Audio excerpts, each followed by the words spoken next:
All right, 16 weeks ago, I started on this journey towards Uwharrie 100-kilometer race, and this weekend was the big weekend.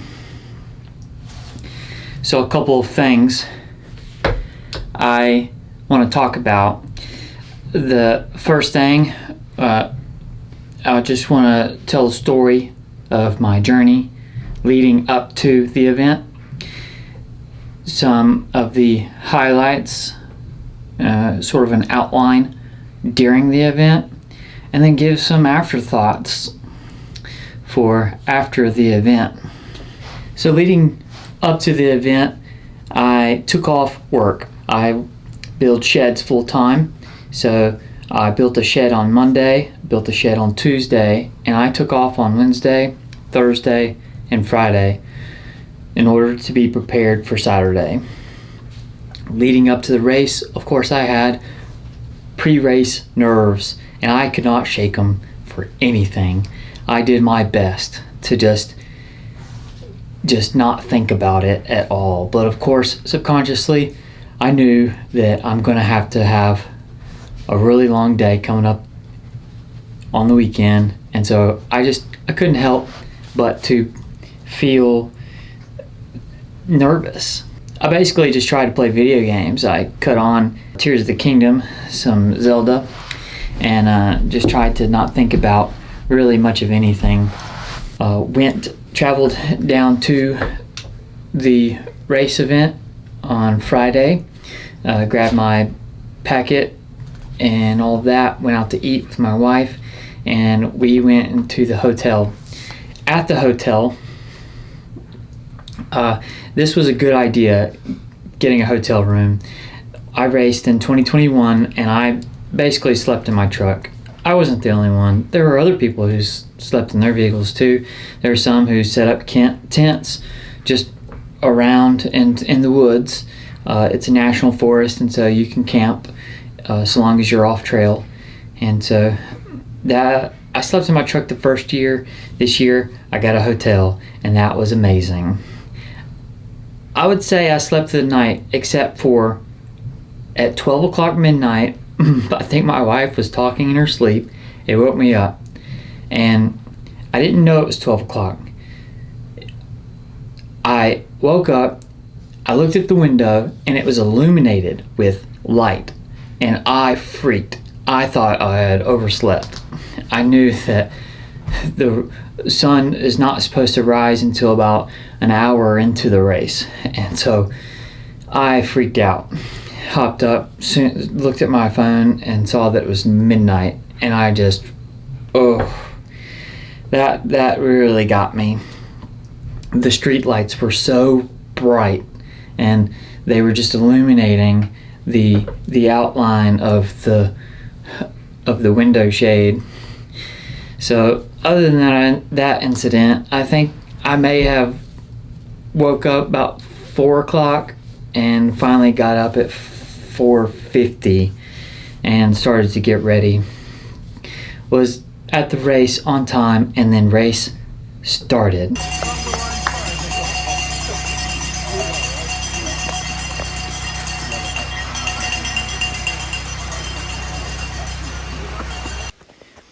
Well, I'm out here. It's early morning. I just crossed a meadow, and I could see the sun peeking over. Took a gorgeous photo. Trying some spring energy, and it tastes like cranberries. It's like a little cranberry sauce. I'm on mile 3.5 or so, and I'm gonna keep moving forward. Well, the sun is now risen. It's over the horizon now. I'm about a half mile out from the aid station, and I can smell the cooking wafting in the air. And it's crazy because you'd assume that all these trees would block that scent. No, I smell something. It smells like good cooking. Some good breakfast ahead. I'll check in later. I may not film that because I'll have to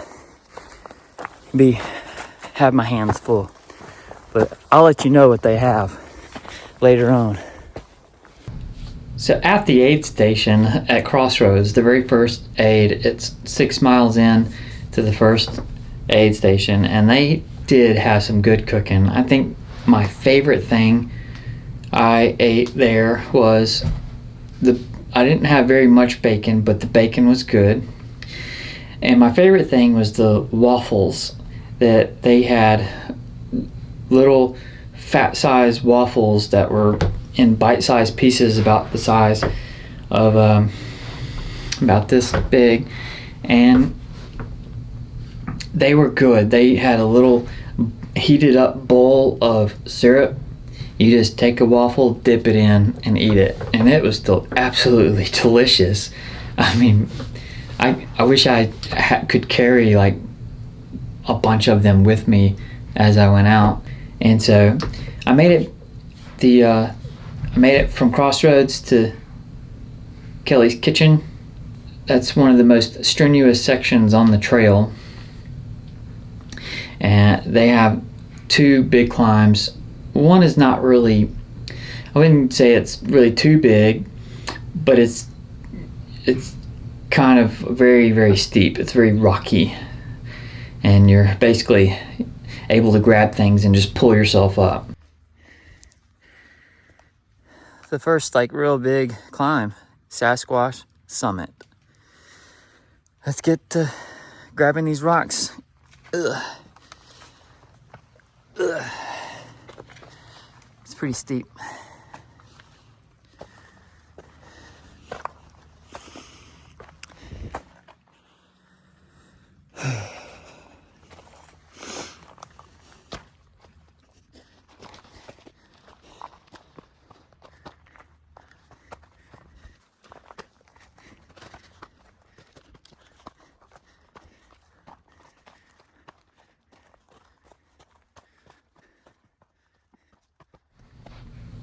The next climb they call Soul Crusher, and it's on a mountain called, I want to say it's Lick Mountain, and that one is right around 3/4 of a mile climbing, just climbing, and that one will get you, because you go up for a long ways, it levels out, and then it goes up more for a long ways. And then what can really get you is it goes back down a very long ways. But on the backside of that is you're running along Dutchman's Creek, and it's mostly flat, and that is really pleasant. It's very cool beside the creek, and after making those big climbs, that's a good place to reconsume your calories. So you get to Kelly's Kitchen. I rehydrated, restocked my vest, and then I went back out for another I think it's 3, it might be 3.3 miles back to Crossroads. And from there I went back to start finish to finish off my first lap. I got to see my good friend John Mussolino. He showed up. We ate burgers together, and just thinking about how I felt at that moment in time, felt like I ran 20 miles. You know, usually when I'm training, I go run 20 miles and I'm done. And so I made that comment to him, and I thought to myself, man, I got to do this 2 more times. So that was a very interesting thought to me.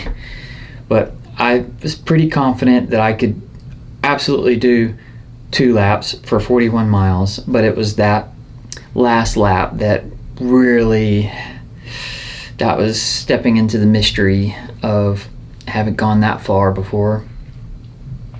So I started off on my second lap, and this lap was pretty decent. My goal was to go low and slow. My whole goal for the whole entire race was low and slow, and I did just that. Got to Crossroads, between Crossroads and Kelly's, back on Soul Crusher. and yeah, it it did its job. Just want to make a little video showing what I look like after hitting a low point. This is it. Yep. Well, you know, you don't know how hard it is until you start doing it. It's a lovely day. Absolutely lovely. That's all. Because I came down on the other side of that, and I think that's when I started to feel low on calories. And low calories, it just really got me emotionally, and started having a hard time. But I made it to Kelly's Kitchen, made it halfway, and I was sitting there thinking, I've only done half. I still have a whole nother half to go. That's pretty wild. But my friend John was there again, and he was really grateful that he was there, to have a friend to help boost your morale. And I left out, went back through Crossroads, made it back to start finish, and I think I came in around the 15-hour mark. So I finished 2 laps in 15 hours. The top runner finished 3 laps in 13 hours. That dude was scooting, and he had a smile on his face the whole way. At least I think he did. I wasn't with him, but I know when he passed me, he had a smile on his face, and I know when he finished, he had a smile on his face because I heard the director tell me that. But that's just to give some perspective. So after my second lap, I sat there for, I'm gonna say about 2 hours, and I had no intention of being in a hurry. I was not focused on time at all. I was just wanting to finish. And my first goal was to finish in 18 hours, which would be 12 o'clock midnight finishing. Well, I was definitely not going to finish having come in at 9 o'clock at night. And so my next goal was to just take it easy. I have really all night and all day Sunday the next day to finish. And so with no really pride in how fast I'm going to do it in, I just took my time. So my goal was to just get to Crossroads and get a cot, hang out. And that's exactly what I did. I left out about 11:30 at night, went the next 6 miles to the Crossroads section, the next aid, and had the guys there, they helped me set up a cot next to the fire, and I laid there from about 2 a.m. to 6 a.m. is when I finally went back out, and I slept for maybe 30 minutes. It's hard to say how long I slept. I didn't actually fall asleep until about 3:30, and I know I was kind of in and out of sleep until about 4:30, and I was constantly eating and drinking and constantly having to go to the bathroom to pee. And then finally around 5 o'clock I got up and was like, I think I'm gonna get ready to go. I need to get some actual good, more wholesome food in me instead of just snacks, and then I'm gonna head on out. And that took me about an hour to do that. Again, I was in no rush. I was just taking it easy. So 6 o'clock left out, went back across Sasquatch Summit and Soul Crusher. It didn't crush me that time. I made it to Kelly's Kitchen and sat at Kelly's for, I want to say, another 30 minutes. I can't recall exactly how long. Well, tried to eat my pancakes and that they had there. They were hard to eat at first, but I just sat there for a little while, and I think just my body started to calm down from coming from Crossroads, and ate my first couple of bites and was just like, oh, this is actually really delicious, and that was good. And one of the things that I had was some beet carrot orange juice, and I was gonna top off on that and get back on the trail to Crossroads to finish out that next 3.3 to the next aid. So I downed that beet juice, and I was actually talking on the phone with my wife, and I was telling her about this chocolate milk that I had been drinking all day and how good it was to me, and how I wish I had some more right now because that had been so good. And when the aid station workers mentioned there being hot chocolate, so I thought, well, maybe I'll try some hot chocolate. It's morning time, it's kind of cool outside, maybe that'll heat me up. So I went in the tent, they fixed me up a little Swiss mix of, I don't know what it's called, Swiss, a little packet. They put in some hot water, stirred it up for me, and I took it and started walking with it. Got about a quarter of a mile, and I was just thinking, sipping on that hot chocolate, that this hot chocolate is not very good. Matter of fact, I think it's making me feel kind of bad. Matter of fact, I think I feel kind of nauseous. Matter of fact, I think I might throw up. And I said that out loud. And for all of you that are watching this that were actually there, you know that there's a ton of Boy Scouts out there camping all night long. And big old troop of Boy Scouts was walking up towards me, and here I am on the side of the trail puking up all that beet juice. And let me tell you, I'm not drinking beet juice for a while, that's for sure. It was nasty. It was bad. It was terrible. And I don't think it was the beet juice that did it to me. I think it was that hot chocolate. It was just hot to my stomach, and it got things boiling in there, man. It was not good. The hot chocolate threw me off. And sure enough, them Boy Scouts, they walked by, they could see it in my face. My eyes were all teared up. And I had snot coming out of my nose.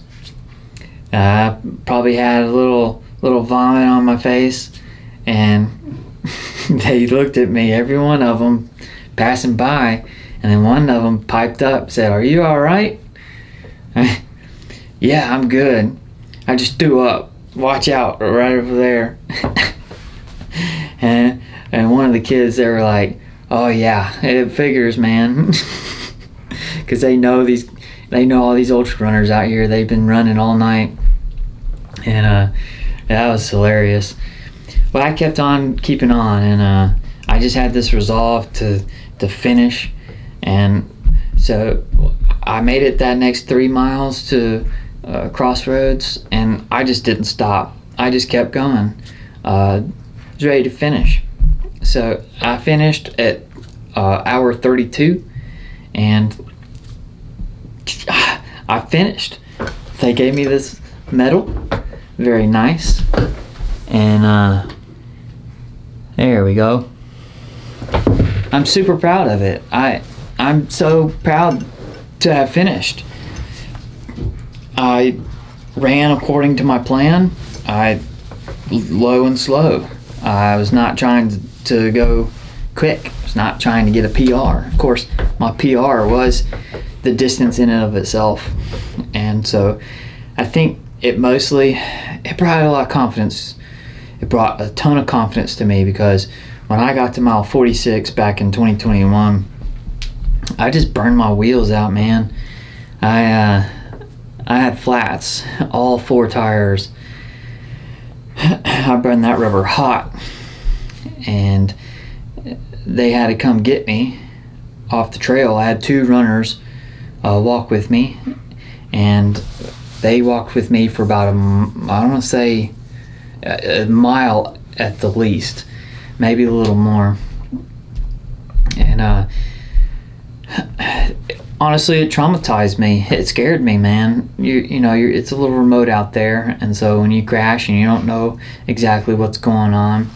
Back then, when that happened, my arms were going numb with any kind of movement, and super tingly, and I was extremely short of breath. I felt like I could not catch my breath. Even just any kind of movement was just like really hard. So I did not want that to happen again this year. So that's why I plan to go slow. Just take it easy. I got a long way to go and for a long time. So I did that. My thoughts of doing another race, like next level. A lot of folks talk about doing a 100-miler. I enjoy running, and I want a good base. I want a solid foundation. So I'm just gonna keep running, and if a 100-miler inspires me or a 50-miler inspires me,